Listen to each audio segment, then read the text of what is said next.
And here we go. We're going to be talking about how to write this amazing argumentative essay. So, um, what I have on the screen here is a kind of it's a PowerPoint, or actually it's a slideshow that I made, but this essay is worth 100 points. You guys it'll be the biggest thing that's going to help your grade so far. It can go a long way towards making you score a lot higher than you have in the past, okay? Or at least bringing your grade up. So keep that in mind. It's due by the end of the week. And here we go, a couple of important things. I want you to think about this as a conversation between people. You're at the table, you can pick any one of those 1, 2, 6 people at that table there and see yourself as that person, okay? So in my case, if I chose to be this person at the head of the table here, I have an opinion. It's my ideas about animal rights. It's what I think, although I'm going to try to present it without using the word I. I'm just going to present it like it's fact. And what you're going to do is you're going to bring in, see these other people at the table. Let's say that this is the first lady who wrote about octopus, why we eat pigs, not octopus. And this guy over here, let's say this guy is Jeremy Rifkin, this is his idea. But over here, Bob Stevens totally disagrees with him and disagrees, okay? So you're bringing in, quote, expert opinions here from other writers. But in a sense, this is a synthesis of ideas. You'll get that in freshman English in college. Synthesis is bringing in other people's ideas and weaving it together to make a coherent point or make an argument in this case, okay? So keep that in mind that it's a conversation, but you're the head of the table. You are the main opinion person. You are the one that's expressing your ideas, and you're the main speaker in a sense, okay? So even though you're bringing other people into the conversation at this table, you're the main one.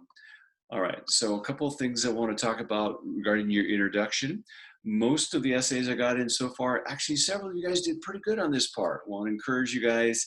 You had a hook in your introduction, the green part there on the screen. Most of you kind of talked about what both sides believed in this controversy. And then some actually ask a rhetorical question like, should animals be given the same rights as us? Or are humans superior to animals?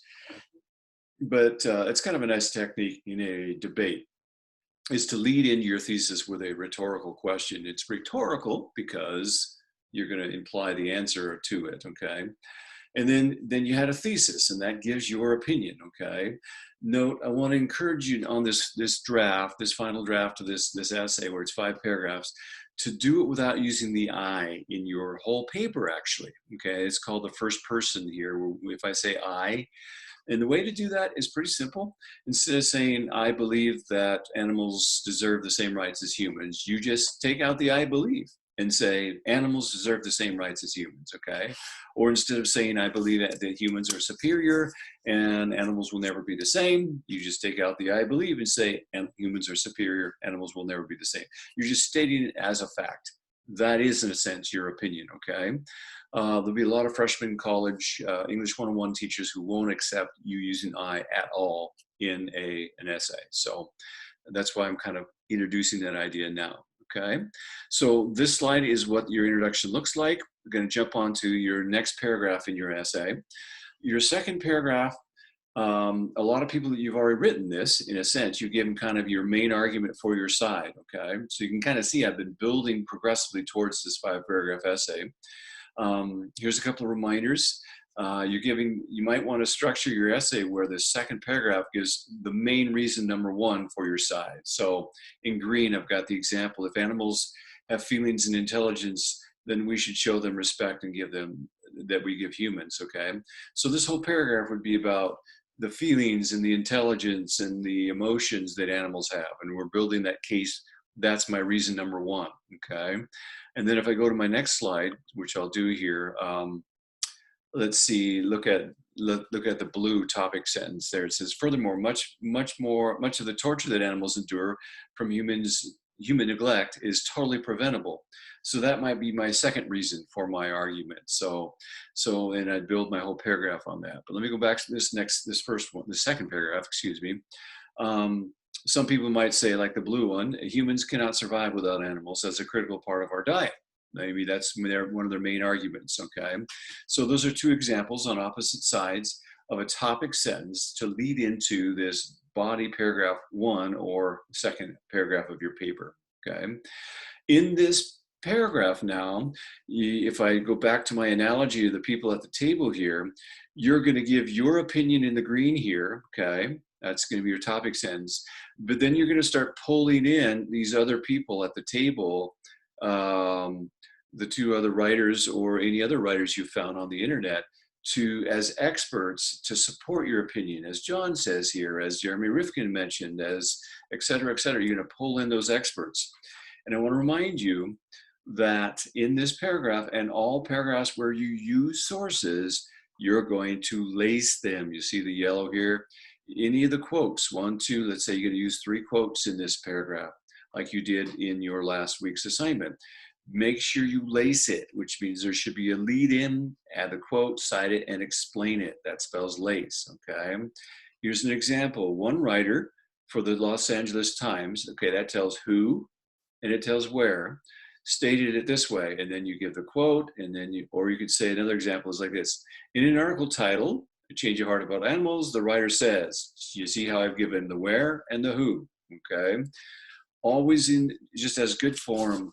I'm trying to train you to get used to every time you're switching to another person at this table here, you got to tell who and where is proper form. Also, just by the way, there's something in argumentative, what they call rhetoric, called ethos, which is this idea of kind of the respect or the authority of the people, the writer. And the more you kind of introduce who said it and why they're an expert, as you use your quotes, it adds ethos to your writing. It adds authority, and it adds kind of this, hey, this is more respectable to listen to, okay? All right, I'm going to jump to the next paragraph, which will be the third paragraph of your essay. And this is your side reason number 2 here, as I have here on the screen here. This is kind of how I would recommend organizing this essay. So you might think, what are your 2 main arguments for your side? And build details and examples and quotes to support them. So for example, you could start your sentence like this. In addition to needing animals for food, animals testing saves millions of lives. Okay, so this would be a person that's arguing for using animals for various purposes. So they've kind of got a transition phrase here. In addition to this, that, okay? Or the other example, furthermore. You see there's this transition word here, furthermore, or in addition. Use those transition phrases in the middle paragraphs of your essay. In fact, pretty much you'll use transition. You should use one in every paragraph except the introduction. Even into the conclusion, you'd use a phrase like in conclusion, okay? So I want you to remember that. Use a transition phrase with a comma afterwards to begin each of those body paragraphs. Then you're gonna state your second reason for your side. You're gonna start introducing, as I go back to my table here, pulling in your expert opinions, okay, and examples from these people. You're lacing each one, and then, that makes your essay a lot more authoritative. It also make it look like you're able to support your ideas with research. But I want to go to, this is the next slide, the one I was looking for earlier. Here's an important reminder.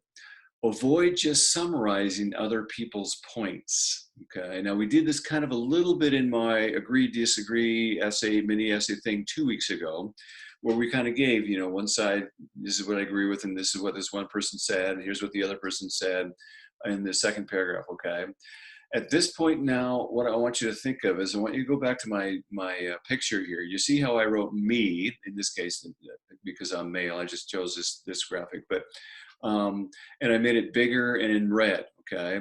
You're the main writer of this essay, even though you can't say I, okay?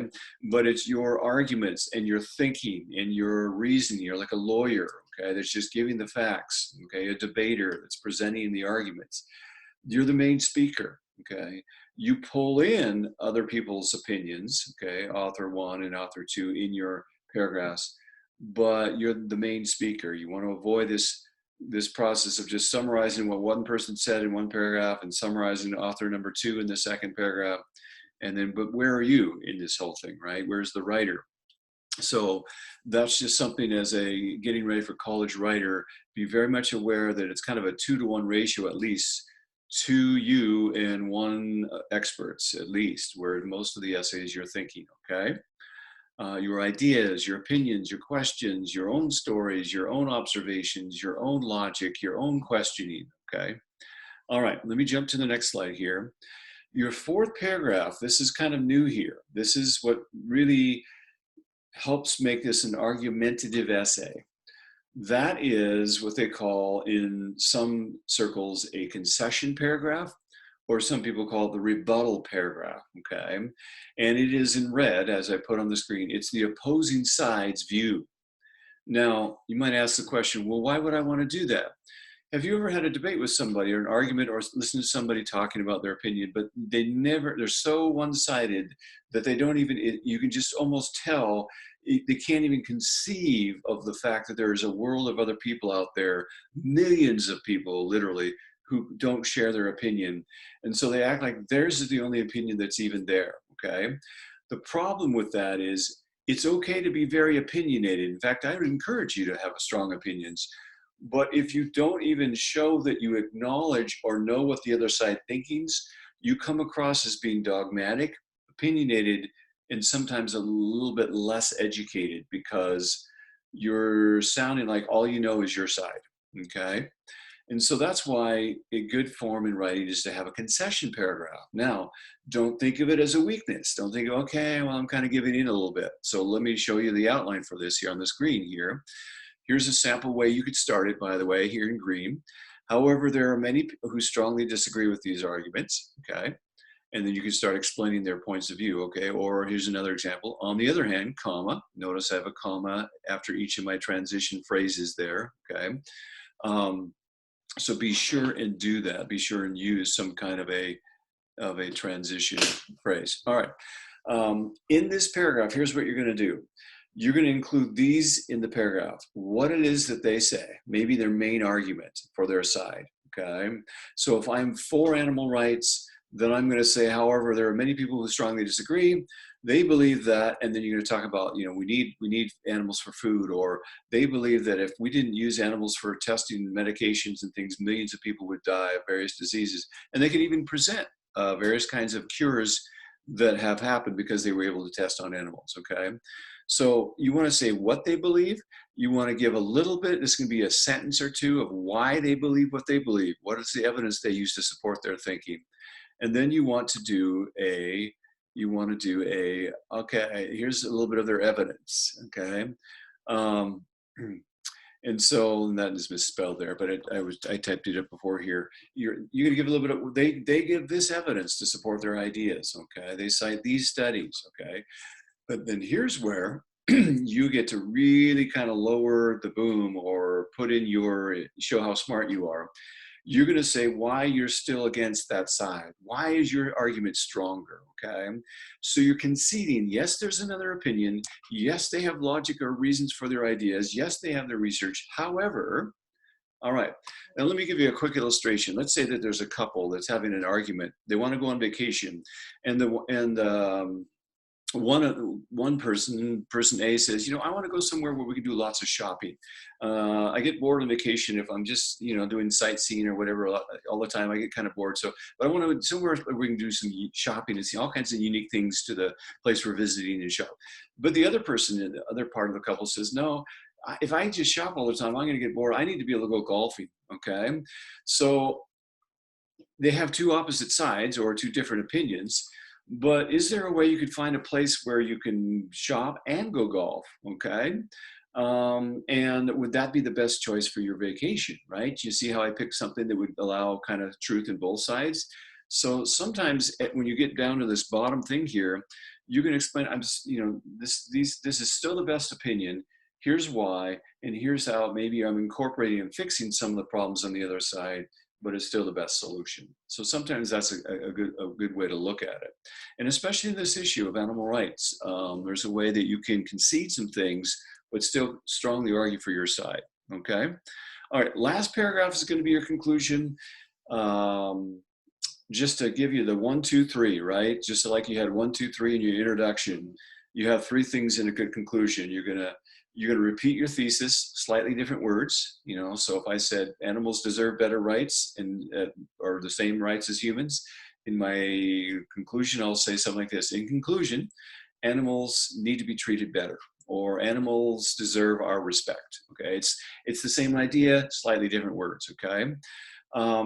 Then in blue, I've got highlight a few of your main points, okay? And that's where if I had 2 main arguments, you know, body paragraph 1 and body paragraph 2, which is paragraph 2 and 3 of the actual essay, then I'm gonna bring up those ideas again, the strongest points I've made, and then I end with a closing thought, okay?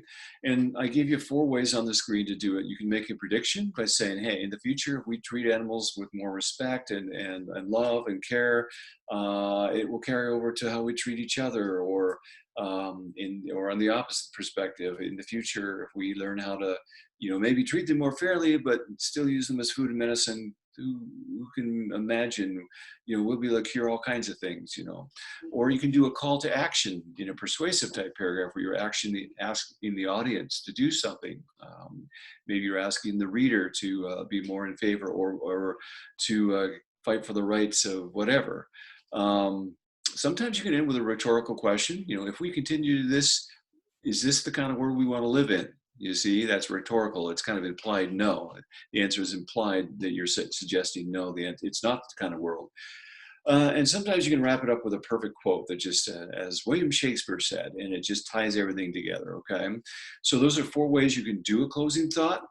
And that brings me kind of to the end of my presentation. So let's see,